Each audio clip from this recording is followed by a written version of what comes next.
दोस्तों नमस्कार, जय हिंद, जय भारत, वंदे मातरम। वीरेंद्र मणि त्रिपाठी का नमस्कार स्वीकार कीजिए। आज मैं फिर भारतीय वीर सपूतों की कहानी लेकर आया हूँ।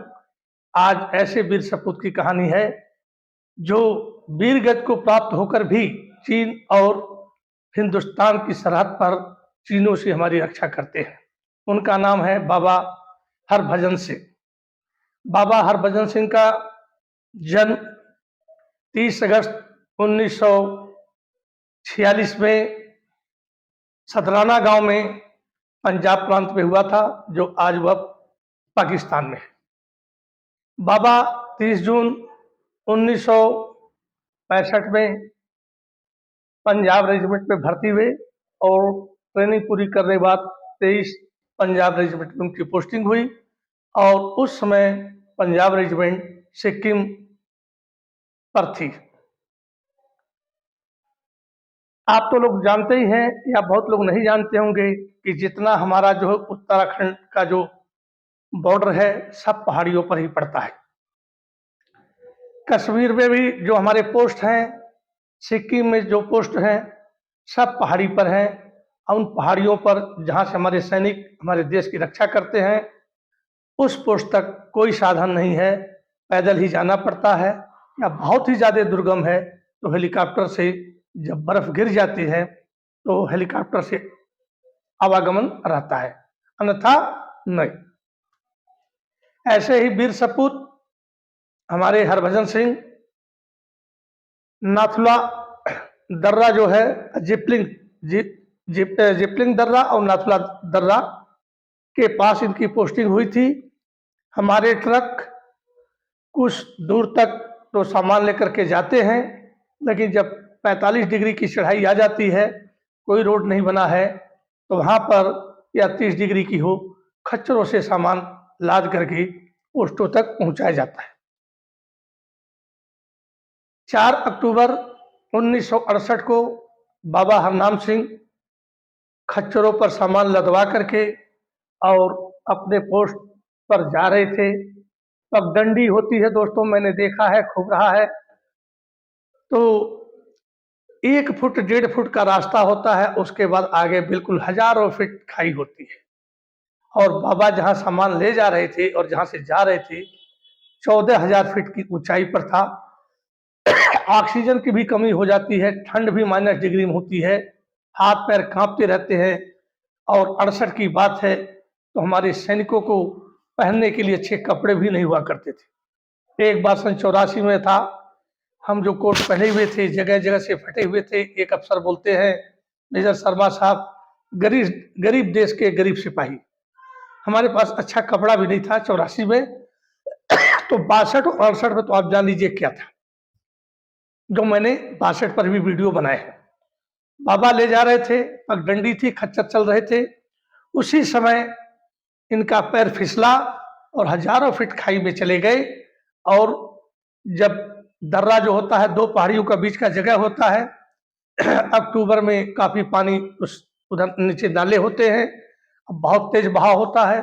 बाबा उसमें गिर गए और मतलब इतने रोल किए होंगे पत्थरों में टकरा टकरा करके कि उस नदी तक जाते जाते प्राण तो पहले निकल गए होंगे और पानी में गिरने से उनकी लाश बह गई और एक जगह कहीं अटक गई।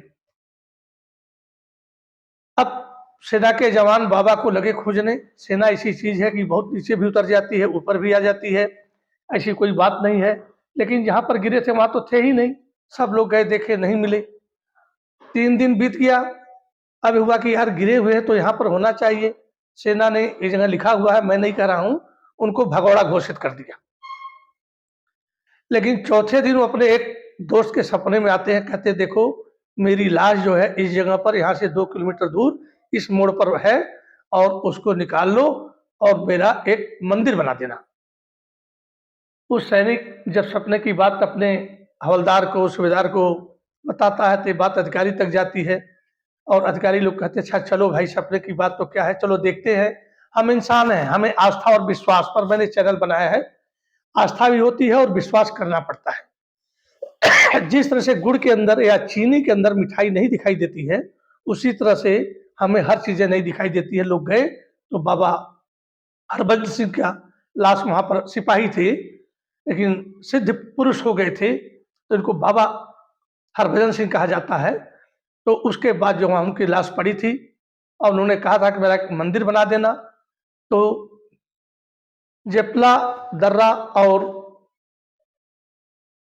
इस दर्रे के अभी फिर मैं नाम भूल गया हूँ, तो उस दर्रे के बीच में 14,000 फुट के ऊपर जब इनकी लाश आई, वहां पर क्रियाक्रम किया गया, तो इनका एक मंदिर बना दिया गया। दोस्तों एक चीज और बता दूं, 1996 से पहले हमारा कोई भी सैनिक कहीं भी वीरगति को प्राप्त होता था तो उसके शरीर का क्रेमिनेशन मतलब दाह संस्कार वहीं पर कोई सेना का एक आदमी कर देता था।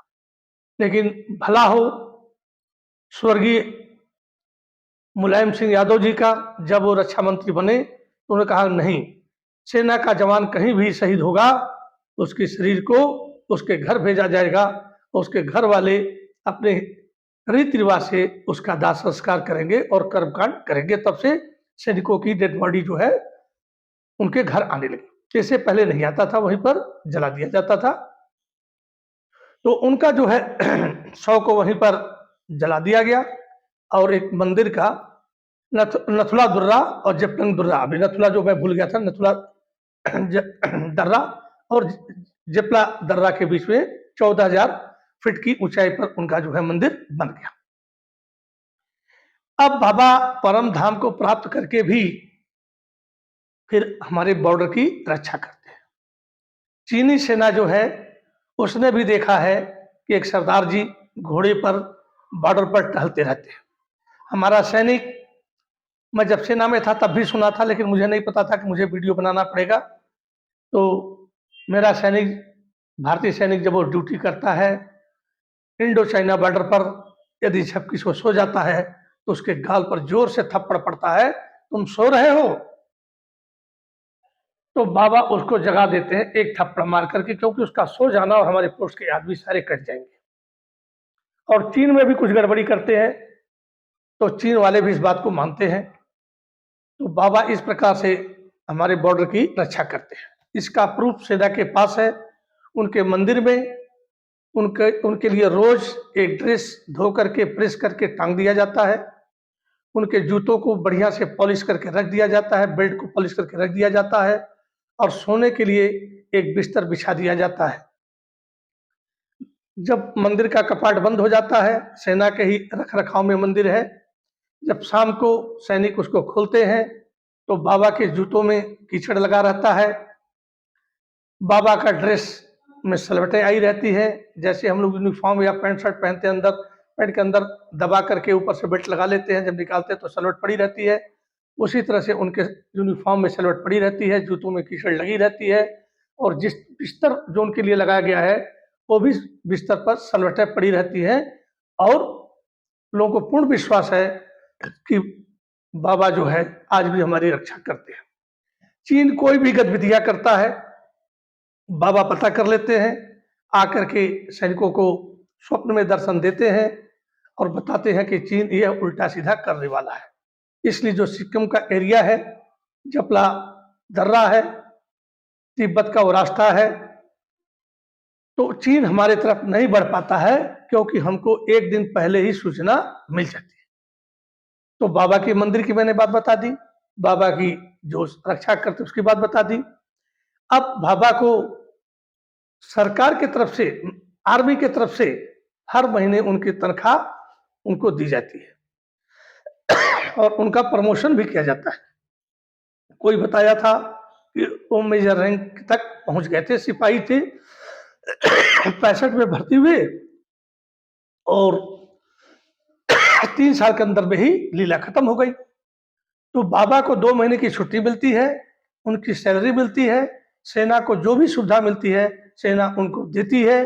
बाबा की 2 महीने की छुट्टी में बाबा अपने घर आते हैं तो उनको एक चित्र को लेकर के सैनिक चलते हैं। जो वहाँ के लोकल बॉडी हैं, लोकल आदमी हैं, वो भी उन पर इतना विश्वास करते हैं कि उनको रेलवे स्टेशन तक छोड़ने आते हैं। अब देखिए दोस्तों, किसी से हम कहेंगे तो कोई कहेगा क्या बकवास है। मैंने एक वीडियो बनाया था, इतने बकवास ही लिखा था। यूट्यूब में आप ढूंढ करके देखिए, सब मिल जाएगा।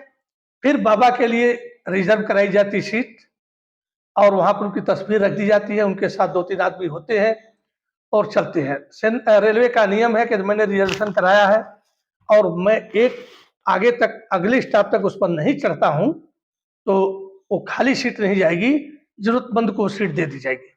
लेकिन बाबा की सीट बाबा के लिए रिजर्व होती है, तस्वीर रखी जाती है, बाबा अपने यहाँ जाते हैं, अपने परिवार से मिलते हैं, 2 महीना छुट्टी होने के बाद फिर आते हैं और फिर जब आते हैं तो फिर वहाँ के लोकल बॉडी जो लोकल रहने वाले हैं बाबा का स्वागत करते हैं और फिर लथला दर्रा में जो उनका मंदिर है बाबा के चित्र को फिर स्थापित कर दिया जाता है।